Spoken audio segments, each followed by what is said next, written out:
तो अगर आप सिलेक्शन चाहते हैं एलटी में होना, तो आपको टीचिंग एप्टीट्यूड पे विशेष जोर देना ही पड़ेगा। ये मैं आपसे साफ साफ शब्दों में यहाँ पे कहना चाहता हूँ। जो बच्चे सिर्फ ये सोच के चल रहे हैं कि हम सिर्फ सब्जेक्ट नॉलेज अपनी बेहतर कर लेंगे और उनका सिलेक्शन हो जाएगा, तो मैं भी ये मानता हूँ कि हो सकता है कि कुछ बच्चों का सब्जेक्ट नॉलेज काफ़ी अच्छी होगी और वो 60 में से कम 50 नंबर ले आएंगे। लेकिन ऐसा कहना सरल है और होना मुश्किल। मेरा यकीन मानिए, टीचिंग एप्टीट्यूड आपके स्कोर में बहुत अहम रोल निभाएगा।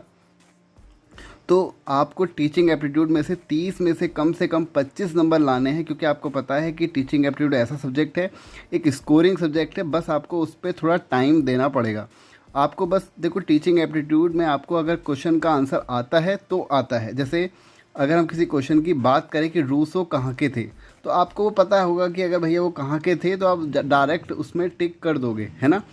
तो सीधे क्वेश्चन स्टार्ट करने से पहले उससे पहले करना है बस आपको छोटा सा काम, क्योंकि YouTube कहता है कि आपके 86.3% स्टूडेंट्स ने चैनल को सब्सक्राइब नहीं किया है, लेकिन वो वीडियो रेगुलर आपका देखते हैं। तो प्लीज़ चैनल को करिए सब्सक्राइब, जिससे कि चैनल हमारा ग्रो हो और आप सभी को और अच्छे अपडेट्स और अच्छे आपको वीडियो जिसमें एजुकेशनल, जैसे कि आप सभी को पता है यहाँ पर स्टेनो के एकदम फ्री वीडियो चल रहे हैं। वन दरोगा की तैयारी के लिए यहाँ पे फिजिक्स के सारे आपके वीडियो हैं, और हिंदी के सभी वीडियो ट्रिकी हैं जिनसे आप इजीली आप हिंदी में अच्छा स्कोर कर सकते हैं। और साथ ही वन आरक्षी का पेपर, बंदी आरक्षी का पेपर और काफ़ी सारे पेपर आपको और इस चैनल पर मिल जाएंगे। तो बस आपको एक क्या करना है, छोटा सा काम, चैनल को करना है सब्सक्राइब। तो बात करते हैं आज के वीडियो के बारे में। लेकिन अगर हम यहाँ पे बात करें एलटी मैथ्स के स्टूडेंट को, तो उनको आप समझिए कि उनके लिए अगर उनको क्वेश्चन अगर आता है मैथ्स का, तो उसमें भी उनका क्या लगेगा, थोड़ा टाइम लगेगा उसको सॉल्व करने में, क्योंकि हर एक क्वेश्चन ट्रिकी नहीं होता। जैसे कि मैंने आपको यहाँ पर एलटी मैथ्स के सारे वीडियो प्रोवाइड करवाए हैं, कुछ वीडियो रह गए हैं, बाकी आपको सभी के सभी वीडियो आराम से मिल जाएंगे और ट्रिकी भी मिलेंगे। तो लेकिन हर क्वेश्चन आपका ट्रिकी नहीं हो सकता, तो उसमें आपका टाइम लगेगा। तो इसी को लेते हुए मैंने यहाँ पे सीरीज़ स्टार्ट करी है। रोज़ आपको एक वीडियो मिलेगा टीचिंग एप्टीट्यूड का, जिससे मैं आपको गारंटी देता हूँ कि आपके 30 में से कम 20 से ऊपर नंबर 100% आएंगे। बाकी आप जितनी प्रैक्टिस करोगे वो आप पे डिपेंड करेगा। तो स्टार्ट करते हैं। आज का पहला क्वेश्चन, किस दार्शनिक का विचार है कि शिक्षा मानव विकास के सिद्धांतों पर आधारित होनी चाहिए? तो ये विचार है किसका? आपको 1 सेकंड का पॉज लेके इसको आंसर देना है। और हाँ, सारे के सारे आंसर आपको एक पेपर में लिख के या आपको बस कमेंट में बताना है। आप किसी भी तरीके से बताएं, या आप टेलीग्राम चैनल से जुड़ जाएं, वहाँ पर आप बता सकते हैं। और मैं कोशिश करूँगा कि इसकी PDF आपको टेलीग्राम चैनल पर प्रोवाइड कराने की, ठीक है। और टेलीग्राम चैनल का लिंक आपको डिस्क्रिप्शन में मिल जाएगा, वरना आप @उत्तराखंड सरकारी जॉब करके टेलीग्राम पे सर्च कर सकते हैं। तो किस दार्शनिक का विचार है? तो वो है रूसो का। रूसो क्या थे? प्रकृतिवादी थे। तो इसका आंसर हो जाएगा ऑप्शन 3। बात करते हैं सेकंड क्वेश्चन की। 19वीं शताब्दी के अंत में किस दार्शनिक ने सीखने के नियम जानवरों के साथ अपने प्रयोगों के परिणाम स्वरूप तैयार करे? तो वो थे कौन? Edward Thorndike. तो सेकंड का थर्ड ऑप्शन यहाँ पे हमारा बिल्कुल ठीक होगा। इन्होंने क्या किया था? जानवरों के साथ साथ अपने प्रयोगों के परिणाम स्वरूप तैयार किए थे क्या? सीखने के नियम। आपको ये याद रखना है। आपके लिए क्वेश्चन है, थॉर्नडाइक कौन से देश के निवासी थे? क्योंकि आपको पता है ये क्वेश्चन एग्जाम में काफ़ी पूछे आते हैं कि कौन सा जो हमारे दार्शनिक हैं वो कौन से देश को बिलोंग करते हैं। वैसे तो मैंने एक वीडियो बना रखा है, उसमें आपको सभी कुछ मिल जाएगा। टीचिंग एप्टीट्यूड 25+ करके पहला वीडियो था वो। अब है थर्ड क्वेश्चन, सफल शैक्षिक प्रथा विधियों के आवेदन से विकसित होती है। तो किससे होती है? वैज्ञानिक। सफल शैक्षिक प्रथा वैज्ञानिक विधियों के आवेदन से विकसित होती है। देखो पिछले वाला क्वेश्चन भी 2014 का था, अभी आपके 2014 के क्वेश्चन चलेंगे कुछ, फिर 2015 के चलेंगे, ऐसे ही आपके 2018-19 तक हम बढ़ेंगे, ठीक है। बात करेंगे फोर्थ क्वेश्चन की। मानव विकास के अध्ययन में आनुवंशिक विधि का उपयोग किया जा सकता है। तो मानव विकास के अध्ययन में आनुवंशिक विधि का उपयोग हम करते हैं किसके लिए? ऑप्शन देख लेते हैं, क्षैतिज और लंबवत दोनों के लिए। तो मानव विकास के अध्ययन के लिए आनुवंशिक विधि का उपयोग क्षैतिज और लंबवत दोनों का उपयोग यहाँ पे किया जा सकता है। यहाँ पे डिटेल में एक्सप्लेन करना थोड़ा मुश्किल हो जाएगा क्योंकि टाइम थोड़ा कम है। अगर आप कमेंट में कहेंगे कि डिटेल में भी आप एक्सप्लेन करो तभी मैं इसको एक्सप्लेन करूँगा डिटेल में, वरना हम सिर्फ क्वेश्चन के आंसर पढ़ने के साथ आगे बढ़ते रहेंगे जिससे हम ज़्यादा से ज़्यादा अटैम्प्ट कर सकें। आप मुझे इसका कमेंट करके सुझाव दे देना अपना। बात करेंगे 5th क्वेश्चन की। संघीय विश्वविद्यालयों के मामले में पाकिस्तान का राष्ट्रपति है, ये भी पूछा गया है 2014 में, तो इसका आंसर होगा कुलपति। तो संघीय विश्वविद्यालयों के मामले में पाकिस्तान का राष्ट्रपति क्या है? कुलपति। 6th क्वेश्चन की बात करते हैं। शिक्षा में बौद्धिक उद्देश्य पर किस देश में जोर दिया गया? तो बौद्धिक उद्देश्य का जोर जो दिया गया वो दिया गया ग्रीक में। बौद्धिक उद्देश्य का जोर किस देश में दिया गया? ग्रीक में। बात करते हैं 7th क्वेश्चन की। ये क्वेश्चन भी आपका 2014 में पूछा गया है और जो ये अगला क्वेश्चन है बहुत सारे एग्जाम में पूछा गया है और बहुत फेमस स्टेटमेंट है और आपको इसका आंसर मुझे लगता है पता भी होगा। मुझे 1 दर्जन स्वस्थ बच्चे दे दो, मैं उन्हें डॉक्टर, न्यायाधीश, भिखारी और यहाँ तक कि चोर भी बना सकता हूँ। तो यह किसकी टिप्पणी है? तो जो यह टिप्पणी है उस कौन है वो? J.B. वॉटसन। J.B. वॉटसन ने ये स्टेटमेंट दिया था कि उनको कुछ भी दे दो, वो कह रहे थे आप, और वो उनको डॉक्टर, न्यायाधीश, भिखारी कुछ भी बना सकते हैं, है ना। तो बात करते हैं 8th क्वेश्चन की। सह शिक्षा में आप नहीं करेंगे, क्या नहीं करेंगे भाई? तो वो है लड़कों और लड़कियों की अलग अलग पंक्तियाँ, आप लड़कियों से लड़कों को प्राथमिकता, आप किसी को वरीयता नहीं देते, आप लहजा अनुसार सलूक करेंगे। तो इसका जो सही आंसर होगा वो होगा जो शिक्षा में आप नहीं करेंगे, वो आप क्या नहीं करेंगे? लड़कियों से लड़कों को प्राथमिकता। तो लड़कियों से लड़कों को प्राथमिकता आप नहीं देंगे। ऐसा बच्चों में कहते थे ना कि भैया वो लड़के तो उसको नहीं मार रहे हैं, ये वो है, तो यही सारी चीज़ें नहीं करेंगे, ठीक है। तो वो है 9th। इससे आप इस क्वेश्चन का आंसर आप आसानी से टिक कर सकते थे। 9th का आंसर है हमारा, क्वेश्चन है 9th, व्यक्तिगत को सामाजिक बनाने के बुनियादी सिद्धांतों में एक है। तो क्या है वो? वो है हमारा शिक्षा। क्या है? व्यक्तिगत को सामाजिक बनाने में बुनियादी सिद्धांतों में से एक क्या है? शिक्षा। 10th की बात करते हैं। अच्छी पढ़ाई का लक्ष्य विकसित करना है। क्या होता है भाई अच्छी पढ़ाई का लक्ष्य विकसित करना? वो होता है सामरिक ज्ञान में वृद्धि। अच्छी पढ़ाई का जो लक्ष्य होता है वो क्या होता है? सामरिक ज्ञान में वृद्धि। 11th क्वेश्चन की बात करते हैं। निम्नलिखित में से कौन सी शिक्षा प्रणाली वैज्ञानिक प्रगति का समर्थन करती है? वैज्ञानिक प्रगति से आपको सीधे सीधे आपके दिमाग में आना चाहिए यथार्थवादी शिक्षा। वैज्ञानिक प्रगति से क्या समझ में आना चाहिए? यथार्थवादी शिक्षा। तो इसका आंसर हो गया ऑप्शन फर्स्ट। 12th क्वेश्चन की बात करते हैं। छात्रों को जीवन में सफलता पाने के लिए प्रेरित कैसे किया जाना चाहिए? तो कैसे किया जाना चाहिए? गहन अध्ययन के द्वारा। छात्रों को जीवन में सफलता पाने के लिए कैसे प्रेरित किया जाना चाहिए? गहन अध्ययन के द्वारा। तो इसका आंसर होगा ऑप्शन 3। बात करेंगे 13th क्वेश्चन की। महात्मा गांधी ने शिक्षा के किस तंत्र का प्रतिपादन किया था? तो उन्होंने जो प्रतिपादन किया था वो गतिविधि द्वारा शिक्षण। महात्मा गांधी ने शिक्षा के किस तंत्र का प्रतिपादन? गतिविधि द्वारा शिक्षण। कैसे याद रख सकते हो? ट्रिक जैसी बना सकते हैं कि महात्मा गांधी क्या आपने जब भी उनकी फ़ोटो देखी होगी तो क्या कर रहे थे? वो चश्मा उनके आँखों में था और डंडा पकड़ के वो चल रहे थे। तो ऐसे करके आप याद रख सकते हो कि गतिविधि द्वारा शिक्षण इसका आंसर यहाँ पे ठीक होगा। बात करेंगे 14th क्वेश्चन की।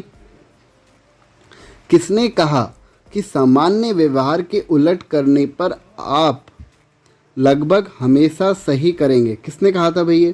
तो ये कहा था रूसो ने। क्या कहा था? सामान्य व्यवहार के उलट करने पर आप लगभग हमेशा सही करेंगे। बात करेंगे 15th क्वेश्चन की। किस शिक्षा का उद्देश्य प्रकृतिवाद नहीं है? तो किस शिक्षा का उद्देश्य प्रकृतिवाद नहीं है? पहले हमको इसके लिए सारे के सारे स्टेटमेंट पढ़ने पड़ेंगे। शिक्षा जीवन के निचले रूपों से मनुष्य के विकास की धारणा है। नहीं, ये पूछा है, हाँ ये याद रखना। व्यक्ति या राष्ट्र के अस्तित्व के संघर्ष के लिए तैयार करना ताकि जीवित रहने को सुनिश्चित किया जा सके। थर्ड स्टेटमेंट है विद्यार्थियों को सीखने में मदद करने के लिए उनके परिवेश के अनुकूल चारों और अच्छे वातावरण का निर्माण करना। फोर्थ स्टेटमेंट विद्यार्थियों में नैतिकता और सदाचार पूर्ण मूल्यों को पैदा करना।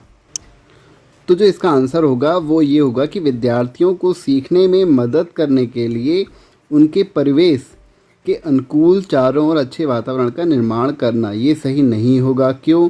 देखो इसने बोला है प्रकृतिवाद के बारे में, और प्रकृतिवाद क्या कहती है? शिशु केंद्रित ये क्या होती है? शिक्षा होती है। तो इसका आंसर क्या हो जाएगा हमारा 3। वैसे भी इसमें निर्माण करने की बात कह रहा है ना, और प्रकृति का वैसे भी वो क्या होता है? कृत्रिम, है ना। बात करेंगे 16 क्वेश्चन की। किसमें दर्शन की प्रकृति नहीं है? तो किसमें नहीं है भैया प्रकृति दर्शन की? तो वो नहीं है, यह ज्ञान का विज्ञान है। सही है, तो नहीं है पूछा है, फिर से इसको सर्किल कर लेना वरना हम गलत टिक कराते हैं एग्जाम में। यह विभिन्न दृष्टिकोणों का सामूहिक जामा है। 3rd, यह सच्चाई की खोज के लिए एक योजनाबद्ध प्रयास है। तो यही क्या है हमारा गलत स्टेटमेंट है 3। तो 16 का 3rd हमारा यहाँ पे इसका आंसर हो जाएगा। 4th भी देख लेते हैं, यह मनुष्य के रचनात्मक विचारों की संपूर्णता है। ये भी ठीक है। बात करेंगे 17th क्वेश्चन की। शिक्षण के सिद्धांत को पढ़ाने की आवश्यकता का आधार क्या है? तो शिक्षण के सिद्धांत को पढ़ाने की आवश्यकता का जो आधार है वो देखते हैं। सभी छात्र समान नहीं है, गलत। विभिन्न देशों में शिक्षा की विभिन्न प्रणालियों का होना, गलत। अलग अलग दर्शनों ने शिक्षा के हर पहलू पर अलग अलग दृष्टिकोण व्यक्त किए, हाँ करे हैं। तो इसका आंसर हो जाएगा 17 का 3rd। 4th भी देख लेते हैं। शिक्षण सीखने के बहुत सारे रास्ते हैं। तो इसका आंसर हो गया 17 का 3rd। बात करेंगे, अगर आपको किसी क्वेश्चन में डाउट होता है तो कमेंट में ज़रूर पूछना। आपका जो भी क्वेश्चन हो, कुछ भी क्वेश्चन हो, आप कमेंट में उसको ज़रूर पूछना। निम्नलिखित में से कौन आदर्शवादी शिक्षण के लक्ष्यों की योजना के अनुरूप नहीं है? तो अनुरूप नहीं है पूछा है फिर से, तो अनुरूप नहीं है का क्या आंसर हो जाएगा? शरीर की देखभाल, हाँ यही इसका गलत होगा। तो यही क्या है? आदर्शवादी शिक्षण के लक्ष्यों की योजना के अनुरूप नहीं होता। क्या होता है? देखो आदर्शवादी मतलब हमेशा आदर्श वाली बातें करना। नैतिक मूल्य, ये भी आदर्शवादी बात तो होती है। कौशल, बिल्कुल। स्वयं की अभिव्यक्ति, बिल्कुल। तो इसका आंसर हो जाएगा 18th का 1st। बात करेंगे 19th क्वेश्चन की। एक बात याद रखना, अगर आपने टीचिंग एप्टीट्यूड जो मैं क्वेश्चन करा रहा हूँ ढंग से कर लिया और इनके पीछे का फैक्ट भी समझ लिया तो आपके 25+ नंबर आएंगे, ये गारंटी है। तो 19 क्वेश्चन को देख लेते हैं इसी बात पे। धार्मिक शिक्षा के प्रखर समर्थक हैं, तो कौन है वो? आदर्शवादी। प्रखर समर्थक हैं आदर्शवादी धार्मिक शिक्षा के। 20 क्वेश्चन की यहाँ पे बात करते हैं। शिक्षा के यथार्थवाद में निम्न में से कौन सी आलोचना नहीं है? यथार्थवाद की बात बोल रहा है, ठीक है, और नहीं है पूछा है। तो देखते हैं क्या क्या ऑप्शन दिए, सभी पढ़ने पड़ेंगे फिर तो। सह पाठ्यचर्या संबंधी गतिविधियों के मूल्यों को नकारने वाले शिक्षकों की। बोर हो रहे हो फिर भी पढ़ना है, ये दिमाग में रख के चलना। सेकंड है पुस्तकों से रट्टा मारकर परीक्षा में पुनः प्रस्तुत करने वाले कुंठित छात्रों की। ये तो आप क्या कह सकते हैं कि 20 का हमारा ये तो गलती होगा, है ना। 20 का 3rd देख लेते हैं स्टेटमेंट। स्कूलों को ऐसे तरीके से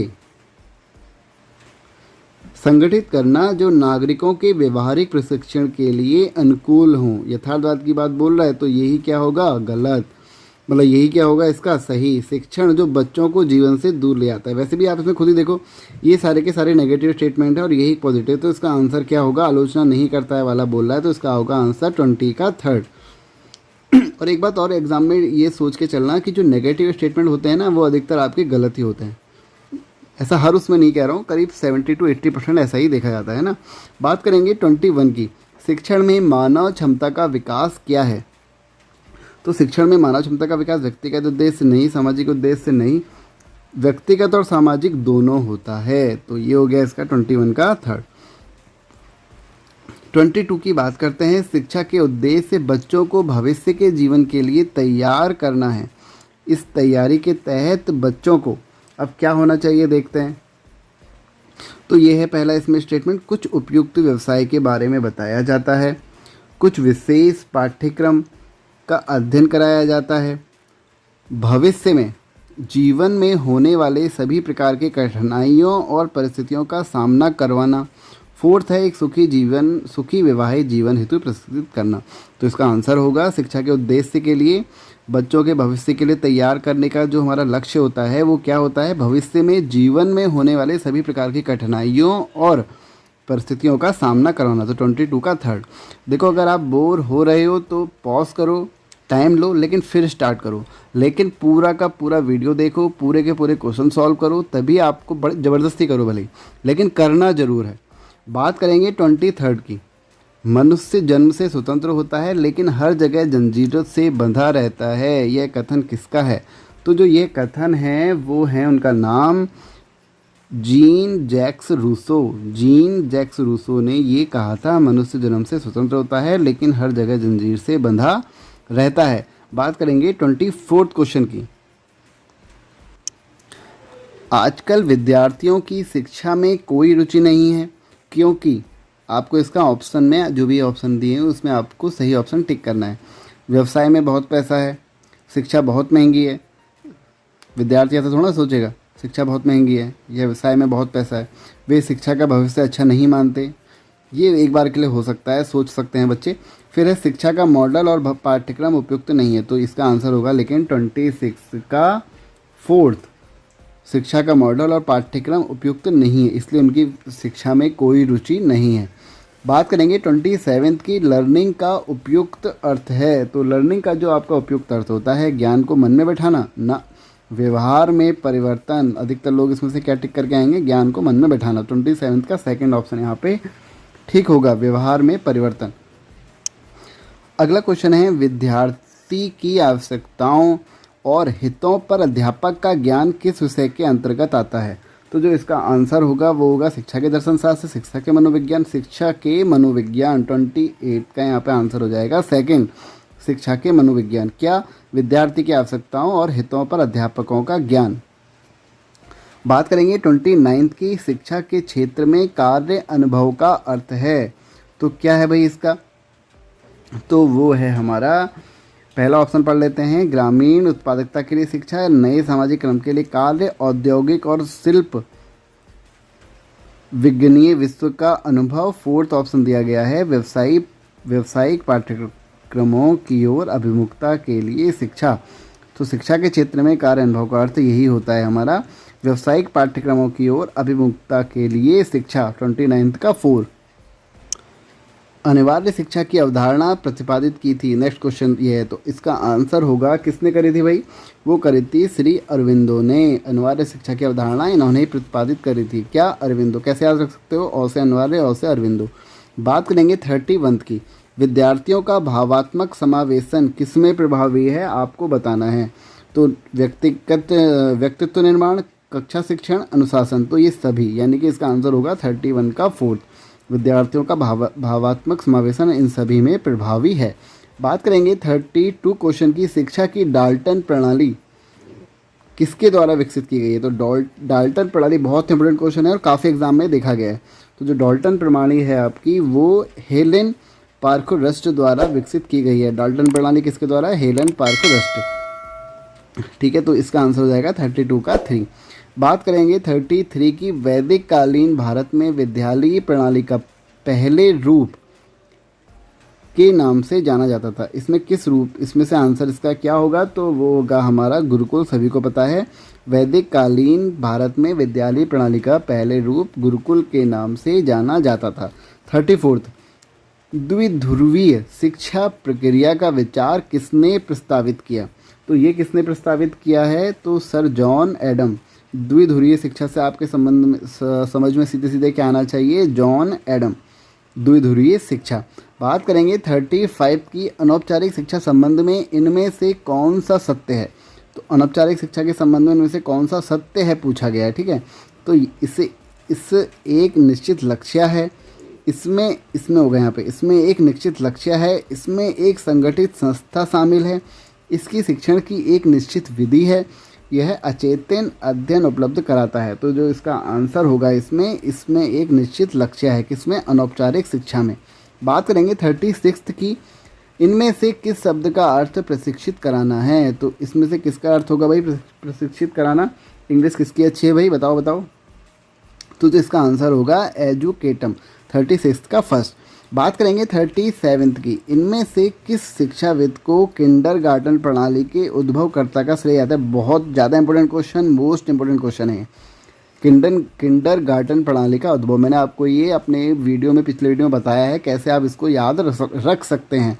तो 37 का आंसर होगा फ्रेडरिक फ्रोबल, फ्रेडरिक फ्रोबल। अगला क्वेश्चन है, इनमें से किस विचारक ने इंडियन फिलॉसफी पुस्तक लिखी? तो किसने लिखी है भाई ये पुस्तक? तो इसका आंसर होगा डॉक्टर सर्वपल्ली राधाकृष्ण ने इंडियन फिलॉसफी पुस्तक को लिखा है। बात करेंगे 39 क्वेश्चन की। कुछ क्वेश्चन और बचे हैं, जल्दी से इनको कंप्लीट करते हैं। सुकरात, प्लेटो और अरस्तु विचारक थे।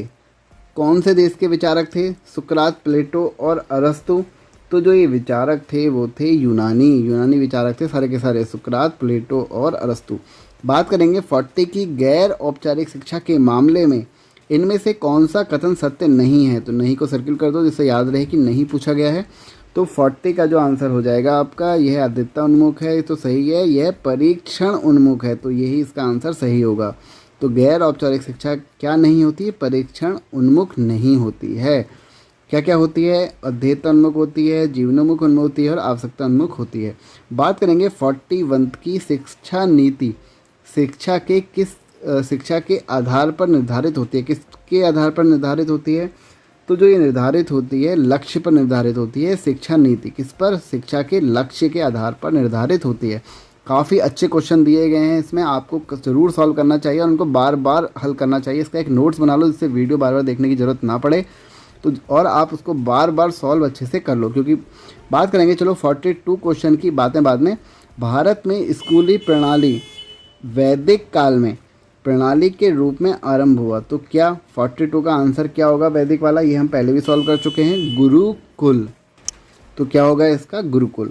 बात करेंगे 43 क्वेश्चन की। इस कृत्रिम शिक्षा के विरुद्ध वास्तविक आंदोलन डैश के नेतृत्व में आरंभ हुआ। कृत्रिम शिक्षा के विरुद्ध जो आंदोलन हुआ था किसके नेतृत्व में आरंभ हुआ था? वो हुआ था बेकन और कॉम्युनियस के नेतृत्व में ये आंदोलन आरंभ हुआ था। कैसे याद रख सकते हैं, कैसे ट्रिक बना सकते हैं इसकी?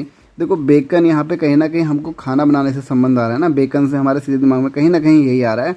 तो ये बेकन और खाना बनाना यानी कि आप कृत्रिम से कह सकते हैं, क्योंकि जो नेचुरल होगा वो तो सब्जियां वगैरह हो गई, उसको अगर खाना बनाओगे तो वो क्या हो जाता है? कृत्रिम हो जाता है। बात करेंगे 44 की। उत्पत्ति के अनुसार शब्द एजुकेशन लैटिन जड़ के अंतर्गत निम्नलिखित में से किससे निकला है? कौन सा शब्द बोल रहा है? एजुकेशन। किससे निकला है भाई एजुकेशन शब्द? ये तो आपको पता होना भी चाहिए। एजुकेयर, एजुसियर, एजुकेटम, उपरोक्त सभी। तो जो इसका आंसर होगा वो होगा उपरोक्त सभी। तो इसी से निकल के ये बना हुआ है। 45 की बात कर लेते हैं यहाँ पर। 45 क्वेश्चन है हमारा, शिक्षा डैश शिक्षा की प्रक्रिया है जो एक सटीक तरीके से पाठ्यक्रम सीमित और परीक्षोन्मुख है। तो कौन सा है भाई ऐसा? तो वो है हमारा औपचारिक शिक्षा, गैर औपचारिक शिक्षा, औपचारिक शिक्षा। यह है अनौपचारिक शिक्षा और यहाँ पे है गैर औपचारिक शिक्षा। तो इसका आंसर होगा औपचारिक शिक्षा। वही मैं कहूँ इसका आंसर। तो यहाँ पे 45 का क्या होगा? थर्ड। औपचारिक शिक्षा शिक्षा की प्रक्रिया है जो एक सटीक तरीके से पाठ्यक्रम सीमित और परीक्षा उन्मुख है। जब आपको क्वेश्चन समझ में नहीं आता तो आप उसको 2 बार पढ़ लीजिए, 3 बार पढ़ लीजिए, आपको उसका आंसर उस क्वेश्चन में ही मिलने की संभावना रहती है ना। बात करेंगे हर एक क्वेश्चन के लिए नहीं, मतलब कुछ क्वेश्चनों में ऐसा होता है। शिक्षा बात करेंगे अगले क्वेश्चन की। शिक्षा की द्विध्रुवीय प्रक्रिया का विचार डैश द्वारा विकसित है। तो जो इसका आंसर होगा वो होगा हमारा किसका है? John Adam. शिक्षा की द्विध्रुवीय प्रक्रिया का विचार किसका है? John Adam. हम इससे पहले भी देख चुके थे ना ये क्वेश्चन। तो जॉन एडम का है द्विध्रुवीय शिक्षा। आपके सीधे दिमाग में आना चाहिए द्विध्रुवीय शिक्षा किसकी है? John Adam. अब है शिक्षा की त्रिध्रुवीय, उसको 2D भी बोलते हैं, उसको 3D बोलते हैं ना, प्रक्रिया द्वारा चलाई गई है। तो किसके? जॉन डेवे के द्वारा त्रिध्रुवीय शिक्षा चलाई गई है। 48 की बात कर लेते हैं। शिक्षा जीवनोन्मुखी है। कैसी है भाई ये? औपचारिक, अनौपचारिक। इसका आंसर तो अब आप दे ही सकते हैं जहाँ तक मुझे लगता है। ये क्या है? अनौपचारिक शिक्षा जीवनोन्मुखी होती है।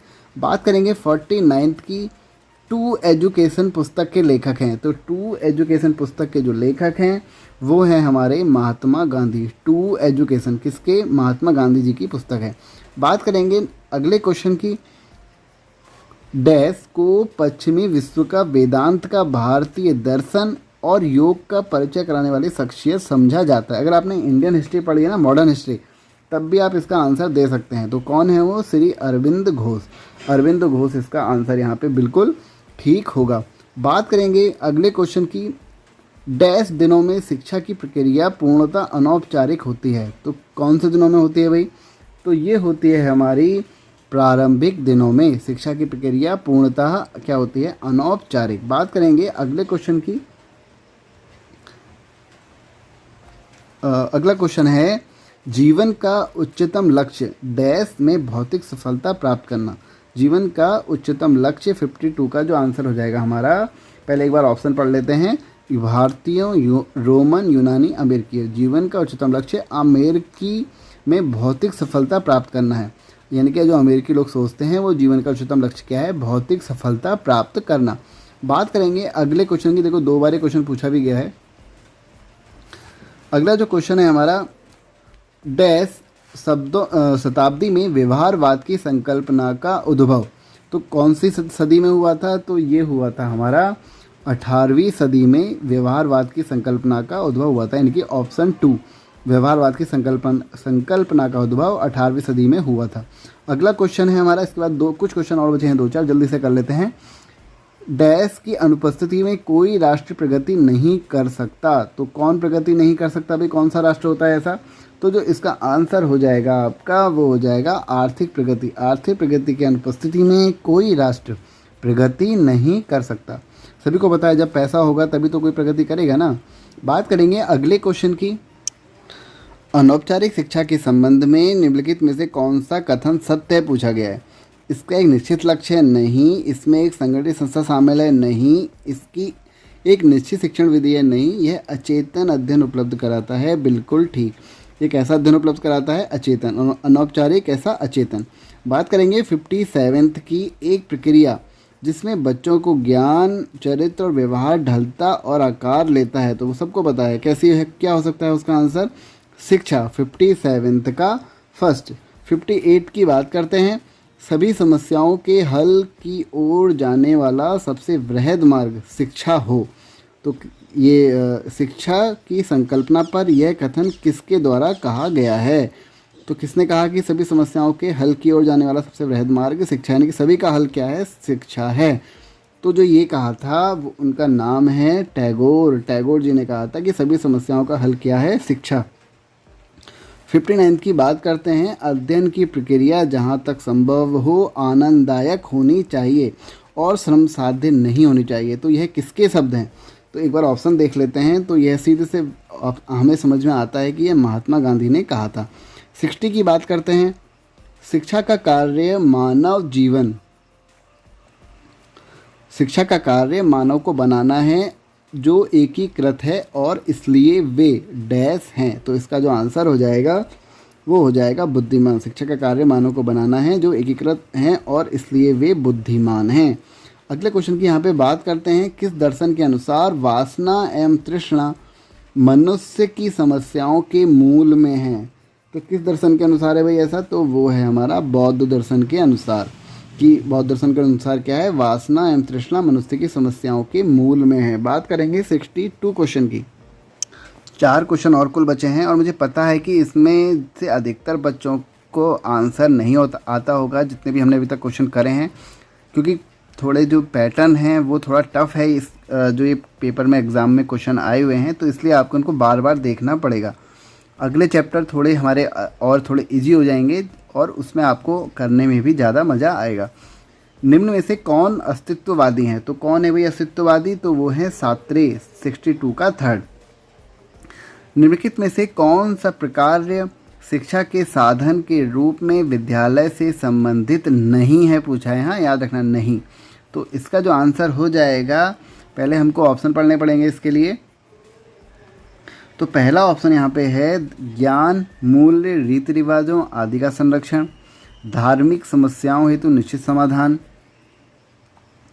सामाजिक विकास हेतु मार्गनिर्देशन, और फोर्थ ऑप्शन है भावी भूमिका के निर्वहन हेतु बच्चों का समाजीकरण। तो जो इसका आंसर हो जाएगा नहीं पूछा हुआ है, पहला और थर्ड फोर्थ ये तो है ही है शिक्षा का साधन।